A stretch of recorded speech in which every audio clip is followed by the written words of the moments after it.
Tapos ako nga pala guys, kakagising ko lang ngayon. Kaya, ngayon, tawag doon. Ayan, tutulog na ang araw. Hapon na nga, mga, anong oras na ba? Ayan, mga 6:52 PM na. Ngayon, kakagising ko lang kasi wala kami pasok. Kaya nagtingin ko ng tanghali. So, maya-maya, pagkagising ko, may nakita akong isang random na toys dito. Malay ko lang kung sa akin to o hindi. Tara, pakita ko sa inyo.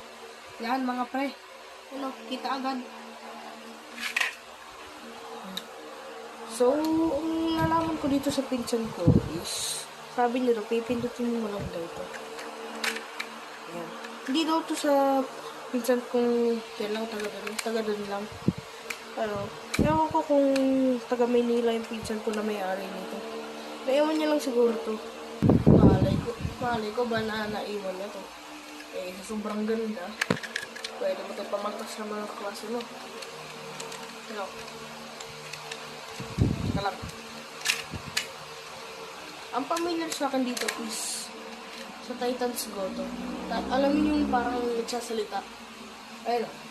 Nagsasalita na ganyan. Ayun. Nagsasalita. Ay! Wow! Ganon. So, wala. Yun lang. Boring na ako. Kaya na-videoan ko. Salamat.